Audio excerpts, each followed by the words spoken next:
battlefield was silent, save for the frantic clicks of the Vorath comms, each syllable laced with a growing, infectious dread. No bombs had fallen, no lasers had scorched the earth. Yet the Vorath lines were crumbling, their disciplined ranks dissolving into a chaotic wave of panicked flight. The weapon wasn't metal or energy. It was something far more insidious, far more human. It was the tailored nightmare, the whisper of Seraph 7. The world of Ethelred Prime was a harsh, crimson landscape, a fitting backdrop for the grinding war between humanity and the Vorath Collective.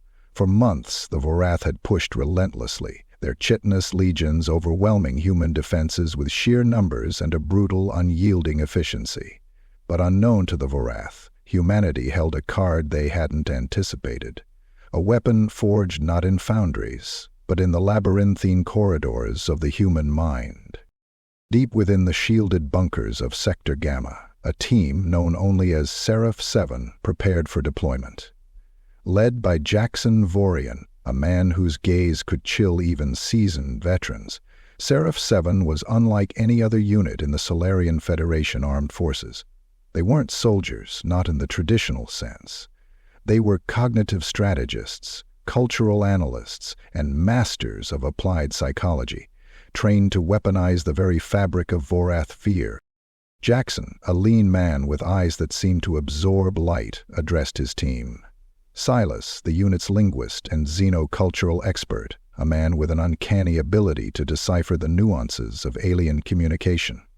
Orion, the visual architect, whose mind could conjure images that burrowed into the subconscious.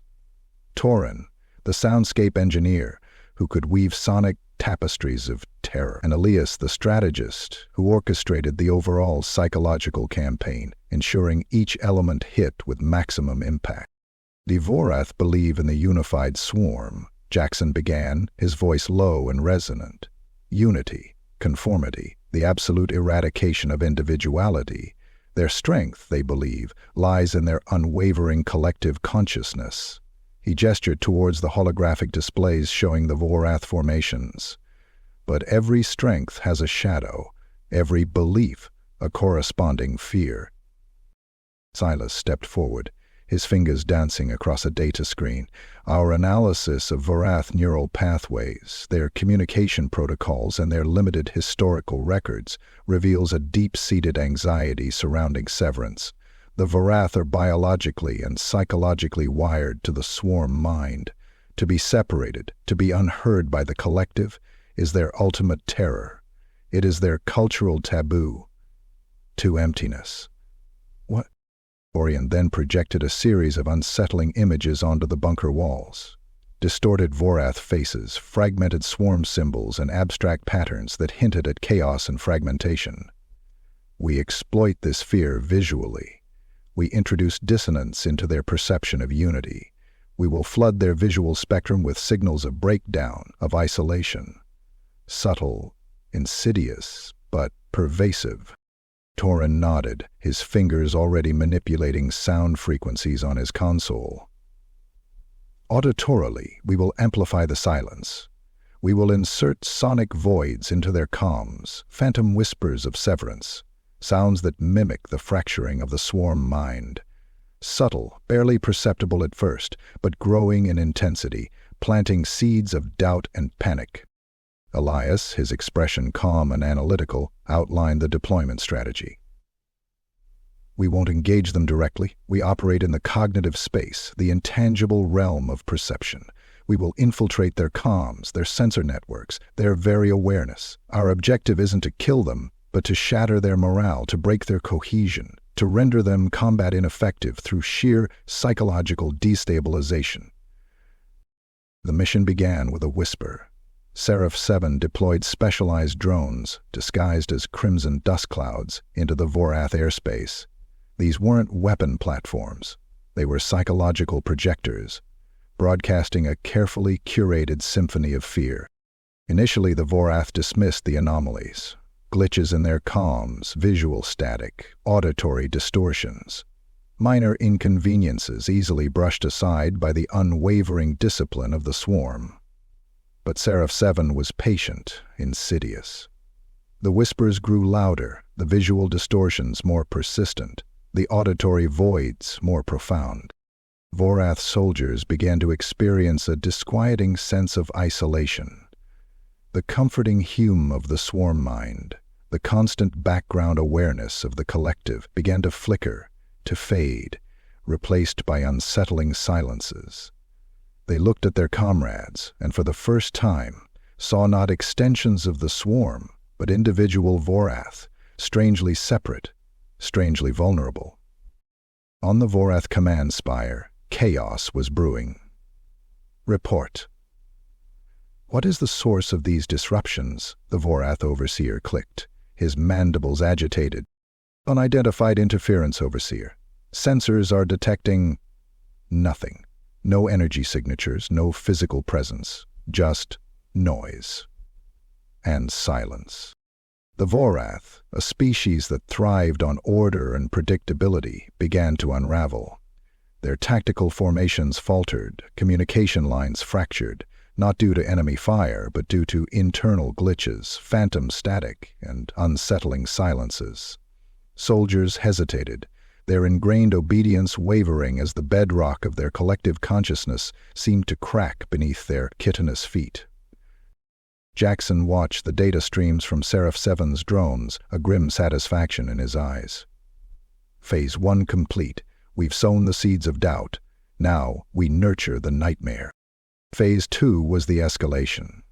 Orion amplified the visual distortions, projecting subliminal images of fragmented swarms, of Vorath soldiers turning on each other, of the ultimate Vorath taboo, a single, isolated Vorath, utterly alone in a vast, empty void. Torin intensified the auditory assault, weaving in sounds that mimicked the death throes of the swarm mind, distorted clicks, echoing silences, and a low, unsettling hum that resonated deep within the Vorath chitinous bodies. The effect was devastating. Vorath formations, once paragons of discipline, devolved into disorganized mobs. Soldiers fired wildly, not at human targets, but at shadows, at imagined threats, at each other. The Vorath comms became a cacophony of panicked clicks, filled with accusations, confusion, and a terror that was utterly alien to their collective experience. "Senor, the lines are breaking. Soldiers are refusing directives. They are fleeing," a frantic Vorath subordinate chirped.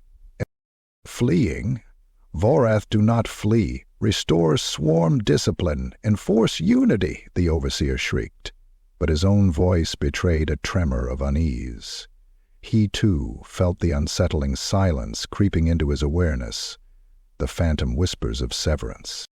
On the human side, the contrast was stark.